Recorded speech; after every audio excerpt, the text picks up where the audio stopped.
Welcome to Confessing the Faith, a theological and devotional walk through the 1689 Baptist Confession of Faith.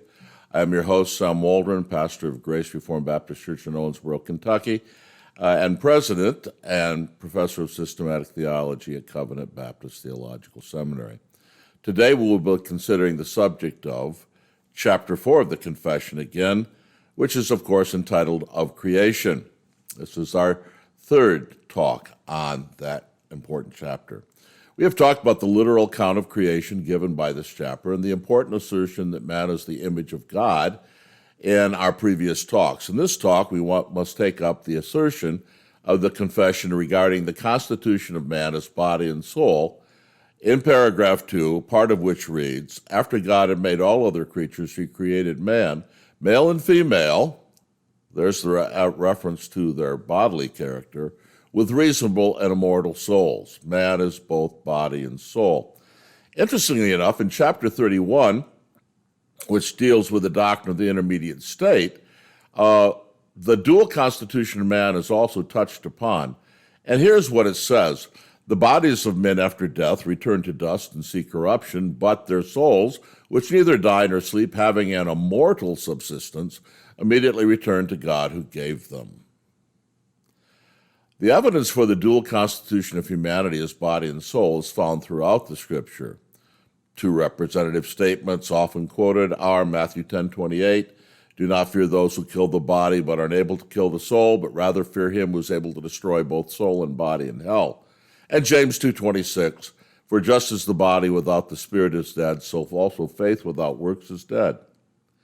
It is in the sundering of the body and soul in death, however, and in the intermediate state that follows, that the clearest evidence of man's twofold makeup is given.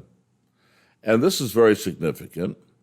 If only the horrible abnormality of death severs body and soul, we are reminded that the body is not marginal to human existence. And several important practical conclusions follow from the biblical doctrine of the dual constitution of man as both body and soul. One, it shows the difference between the biblical dichotomy between body and soul and the Greek dichotomy. For the Greeks, the body was at best worthless and at worst essentially sinful. The spirit, on the other hand, was almost, or actually was, divine and eternal. It suggests an insuperable difficulty with regard to trichotomy, the idea that man consists of three parts. During the intermediate state, man is torn into his two component elements and goes to two, not three, specific places. Trichotomy, the idea that man is composed of body, soul, and spirit, is incompatible with the biblical doctrine of the intermediate state because it suggests that the soul as a third distinct element would require a third place for its abode in the intermediate state. And three, a third implication. This manifests the danger of the holistic or monadic view of man. Recognizing the falsity of the Greek idea of dichotomy between spirit and flesh, this view has stressed the importance of the body and the intimate union of the soulish and bodily aspects of human nature. It has, however, denied the dual constitution of mankind, and this has led naturally to a tendency to deny the intermediate state and the separate existence of the soul in that state. Conversely, the doctrine of the intermediate state, clearly taught throughout the Bible, and especially the New Testament, is a conclusive objection against the holistic or monadic view. 4, this indicates the legitimacy and the goodness of bodily functions and desires. This resists all tendencies to an asceticism rooted in the Greek dichotomy of spirit and flesh and the depreciation of the body. 5, the proper view of man's constitution suggests the coaction and interaction of soul and body. Key assertions of this may be found in the Book of Wisdom, Proverbs 17:22. "A joyful heart is good medicine, but a broken spirit dries up the bones." Proverbs 18:14. "The spirit of a man can endure his sickness, but as for a broken spirit, who can bear it?"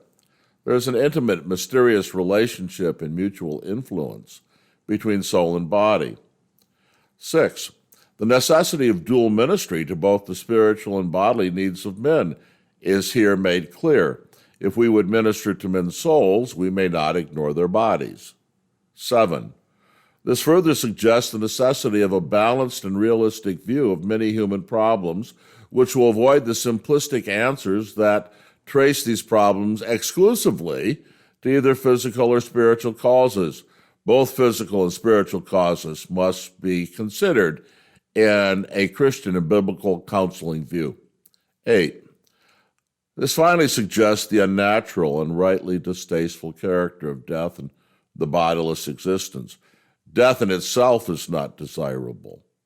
The heavenly existence to which it ushers us in to is desirable, but not death itself, nor the unnatural severing of body and soul after death.